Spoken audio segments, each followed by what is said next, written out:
বিপুল ভিড়, জেলা থেকে যারা আসছেন তাদের খাওয়া দাওয়ার ব্যবস্থাও করেছে গেরুয়া শিবির। একাধিক জায়গায় শিয়ালদহ, হাওড়া সহ ময়দানের বিভিন্ন অংশে। পিয়ালি সেই ছবিটা দেখাবে। পিয়ালি মিত্র আমাদের অপর প্রতিনিধি রয়েছেন। পিয়ালি,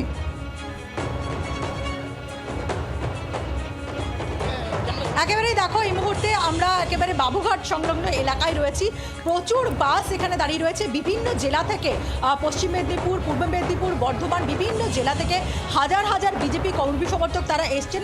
ছবিটা দেখাবো। তাদের খাওয়া দাওয়া শুরু হয়েছে, যেহেতু গতকাল রাতে তারা বেরিয়েছিলেন এবং খাওয়া দাওয়া চলছে এবং এখানে রান্নাবান্না হচ্ছে। এখানের থেকেই তারা কিন্তু সরাসরি ব্রিগেডে চলে যাবে। এবং যেটা একটু গুরুত্বপূর্ণ ছবি, সেটা হচ্ছে যেখানে যেখানে রান্না হচ্ছে আমরা সব জায়গায় গ্যাস সিলিন্ডার দেখতে পাচ্ছি। যেই জায়গাটায় দাঁড়িয়ে আছি, যেটা পূর্ব মেদিনীপুরের একটা গ্রুপ, সেখানে এইখানে একটা সিলিন্ডার, আরও একটা সিলিন্ডার, তার পাশে আরও একটা সিলিন্ডার, অন্তত এই চৌহদ্দির মধ্যে আমরা 4টে সিলিন্ডার দেখতে পাচ্ছি, যেখানে বিভিন্ন জায়গায় লোকের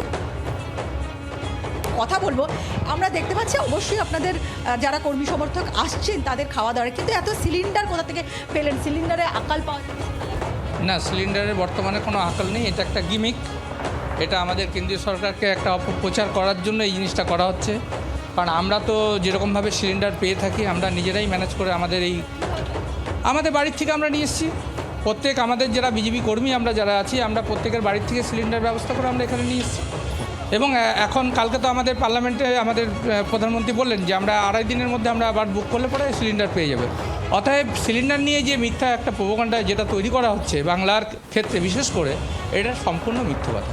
একেবারে দেখো, এই ছবিটাই দেখাবো। এই গোটা চত্বরটা জুড়ে একেবারে বাবুঘাট সংলগ্ন এলাকা, সেখানে প্রচুর বিজেপি সমর্থক তারা এসেছেন বাস ভর্তি এবং সেখানে খাওয়া দাওয়া চলছে এবং প্রত্যেকটা জায়গাতেই সিলিন্ডারে রান্না চলছে এবং প্রত্যেকে এনাদের বক্তব্য। আপনারা বলছিলেন যে 18টা গাড়িতে করে সিলিন্ডার। হ্যাঁ, আমরা প্রত্যেকটা গাড়িতে আমাদের 2টো করে সিলিন্ডার ছিল।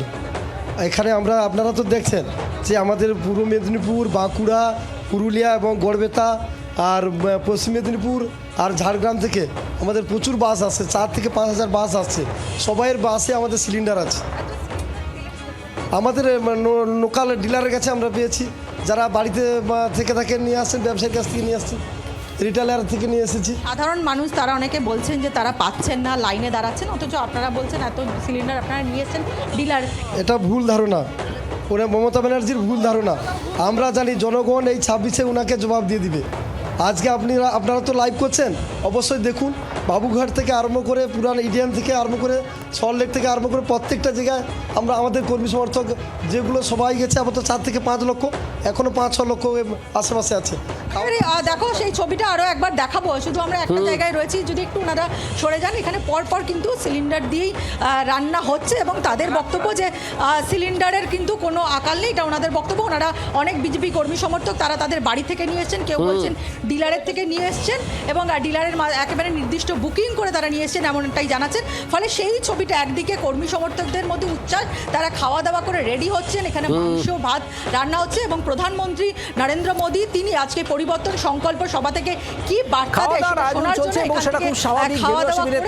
দূর দূরান্ত থেকে যারা এসেছেন তাদের জন্য খাওয়া দাওয়ার বন্দোবস্ত করা হয়েছে, রান্না চলছে বিভিন্ন জায়গায়। কিন্তু এই যে সিলিন্ডার কি নতুন কোনো বিতর্কের জন্ম দেবে? তার কারণ সিলিন্ডারের আকাল দেখা যাচ্ছে রাজ্যের বিভিন্ন প্রান্তে, আর সেই সময় ব্রিগেড ময়দান এবং আশেপাশে প্রচুর সিলিন্ডার। বিজেপি কর্মী সমর্থকরা বার্তা দিতে চাইছেন যে আদৌ সিলিন্ডারের কোনো আকাল নেই, এটা একটা অপপ্রচার। তার জন্যই কি এত সিলিন্ডার নিয়ে এরকম ভাবে রান্না? আমাদের নজর থাকবে। বাংলার আওয়াজ, বাঙালির আবেগ, জি 24 ঘন্টা।